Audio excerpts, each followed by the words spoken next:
Hello student, आज के session में हम नॉर्टन्स थ्योरम देखेंगे। नॉर्टन थ्योरम की सहायता से किसी भी लीनियर टू टर्मिनल सर्किट को एक इक्विवेलेंट सर्किट से रिप्लेस करेंगे। तो समझते हैं नॉर्टन्स थ्योरम। इस चैप्टर में हम नेटवर्क थ्योरम के बारे में पढ़ रहे हैं। नेटवर्क थ्योरम किसी भी सर्किट को सिंप्लीफाई करके उसको सॉल्व करने का तरीका होता है। इस चैप्टर में हम कुल 5 टाइप के थ्योरम्स देखेंगे। इनमें से आज हम नॉर्टन्स थ्योरम के बारे में पढ़ेंगे। इस वीडियो में जो जो टॉपिक्स हम पढ़ने वाले हैं उसका लिस्ट ये है। ये टॉपिक्स वीडियो में जिस टाइम पर शुरू होते हैं उस टाइम को इस वीडियो के डिस्क्रिप्शन बॉक्स में दिया जा रहा है। प्रत्येक टॉपिक के सामने एक टाइम लिखा होगा जो ब्लू कलर का होगा।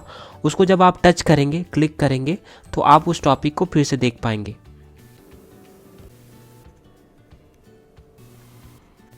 तो नॉर्टन्स थ्योरम को शुरू करते हैं।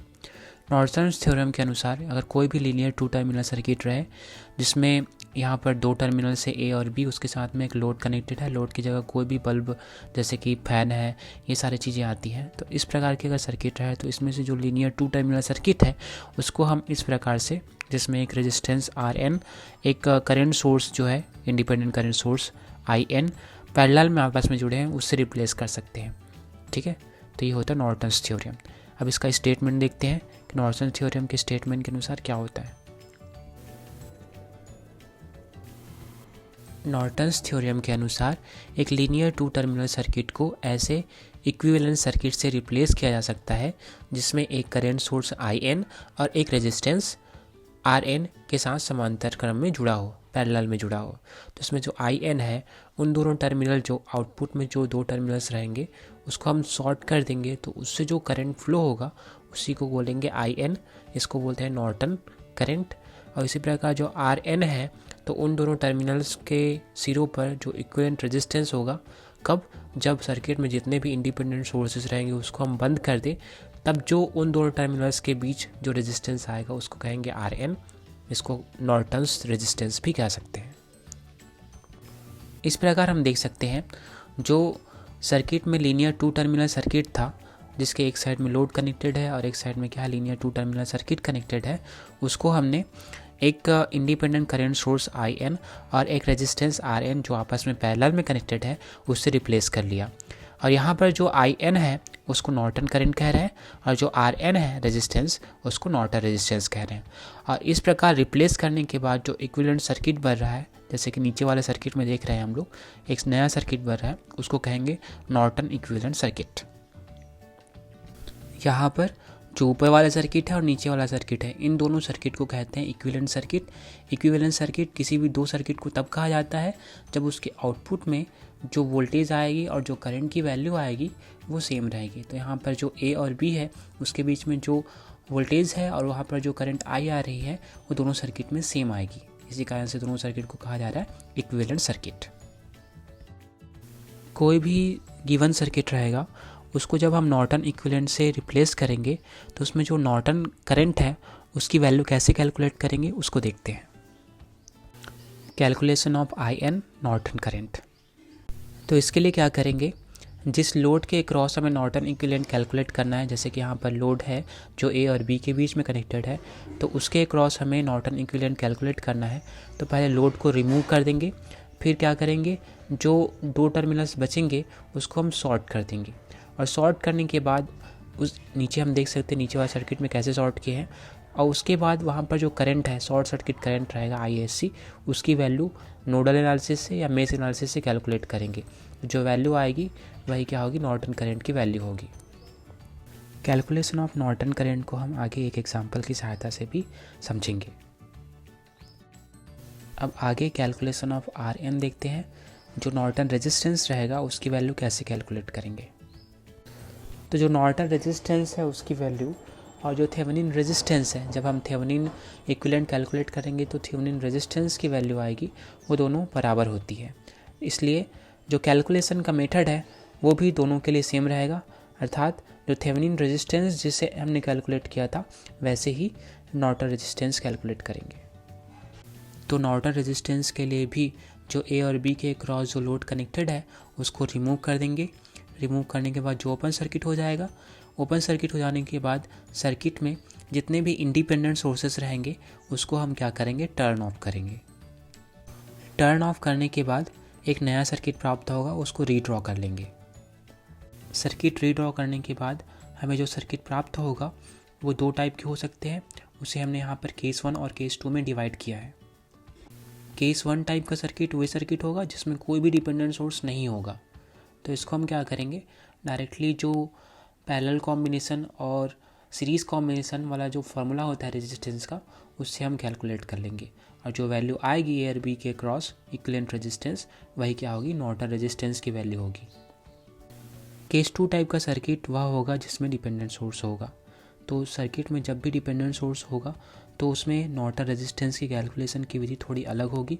उसमें जो ओपन सर्किट होगा ए और बी के बीच में, वहाँ पर हम एक वोल्टेज सोर्स कनेक्ट करेंगे वीजी इस प्रकार से, और इसमें एक करंट मानेंगे आईजी, जिसकी दिशा जो है वो बी से ए की ओर होगी। ठीक है, यहाँ पर जैसे ही आप एक वोल्टेज सोर्स कनेक्ट करेंगे, यहाँ पर करंट की दिशा इसी दिशा में मानना है आपको। उसके बाद आप मेश एनालिसिस लगाएंगे या फिर नोडल एनालिसिस लगाएंगे और VG/IG की वैल्यू कैलकुलेट करेंगे। जो VG/IG की वैल्यू जो आएगी वही क्या होगी, नॉर्टन रेजिस्टेंस की वैल्यू होगी। इन दोनों एग्जाम्पल के लिए हम एक एक एग्जाम्पल आगे देखेंगे और उन दोनों एग्जाम्पल में हम short circuit current, Norton current की वैल्यू और नॉर्टन रेजिस्टेंस की वैल्यू हम कैलकुलेट करेंगे। तो देखते हैं एग्जाम्पल 1। इस एग्जाम्पल में find Norton equivalent for following circuit across A and B. A और बी के बीच में हमें नॉर्टन इक्विवेलेंट की वैल्यू कैलकुलेट करनी है। तो इस सर्किट को अगर आप ध्यान से देखेंगे तो इस सर्किट में कोई भी डिपेंडेंट सोर्स नहीं है, इसलिए यह केस 1 टाइप का सर्किट है। और इस सर्किट के लिए हमें नॉर्टन करंट IN और नॉर्टन रेजिस्टेंस RN की वैल्यू कैलकुलेट करनी है। तो सबसे पहले देखते हैं नॉर्टन करंट IN का कैलकुलेशन ऑफ IN। इसके लिए हमने क्या किया है, जो ए और बी पर जो लोड कनेक्टेड था उसको रिमूव कर दिया है। उसके बाद ए और बी को हमने शॉर्ट कर दिया है।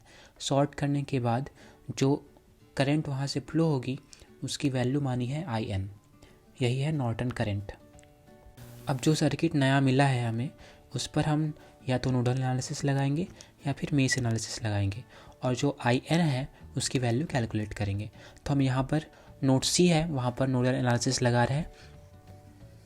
नोडल एनालिसिस लगाने पर हमें यह इक्वेशन प्राप्त हो रहा है। हमने सहूलियत के लिए सभी करंट के डायरेक्शन है वो नोट शीट से बाहर की ओर मानी है। अब इस इक्वेशन को आगे सॉल्व करेंगे। तो इस प्रकार से अगर सॉल्व करेंगे तो हमें VC की वैल्यू लास्ट में 7.5 वोल्ट प्राप्त होती है। अब VC की वैल्यू प्राप्त हो जाने के पश्चात हम जो शॉर्ट सर्किट वाला ब्रांच है वहाँ पर ओम्स लॉ लगाकर IN की वैल्यू कैलकुलेट कर लेते हैं।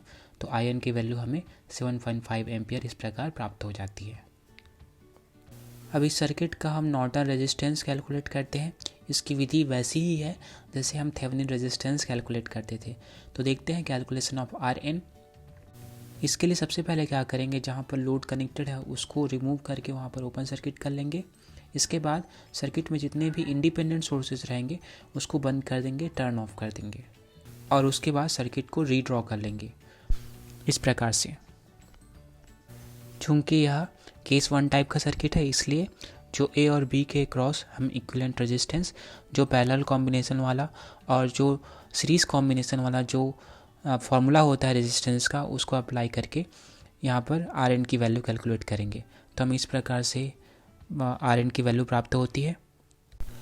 तो हमें RN की वैल्यू 5 ओम प्राप्त हो रही है। तो इस प्रकार से जो नॉर्टन करंट IN है उसकी वैल्यू प्राप्त हो रही है 7.5 एम्पियर और जो नॉर्टन रेजिस्टेंस है RN उसकी वैल्यू प्राप्त हो रही है 5 ओम। अब इन दोनों को हम रख कर इक्विवेलेंट सर्किट ड्रॉ कर लेते हैं। नॉर्टन इक्विवेलेंट सर्किट ड्रॉ करेंगे तो हमें कुछ इस प्रकार से प्राप्त होगा। ये तो था केस 1 टाइप का एग्जाम्पल। अब केस 2 टाइप का एग्जाम्पल जिसमें डिपेंडेंट सोर्स होगा उसको एग्जाम्पल 2 में देखते हैं। तो देखते हैं एग्जाम्पल 2। इस एग्जाम्पल में अगर हम ध्यान से देखें तो यहाँ पर एक 2Vx करके एक डिपेंडेंट वोल्टेज सोर्स है जिसकी वैल्यू जो है वो 4 ओम रेजिस्टेंस है, उसके क्रॉस जो वोल्टेज है Vx उस पर निर्भर कर रही है। तो इस सर्किट के लिए हम नॉर्टन इक्विवेलेंट जो IN और RN की वैल्यू कैसे कैलकुलेट करेंगे उसको देखते हैं। तो सबसे पहले देखते हैं calculation of IN, Norton current का कैलकुलेशन। IN के कैलकुलेशन के लिए क्या करेंगे, अगर A और B के बीच में कोई लोड कनेक्टेड हो तो उसको हम रिमूव कर देंगे और A और B को सॉर्ट कर देंगे।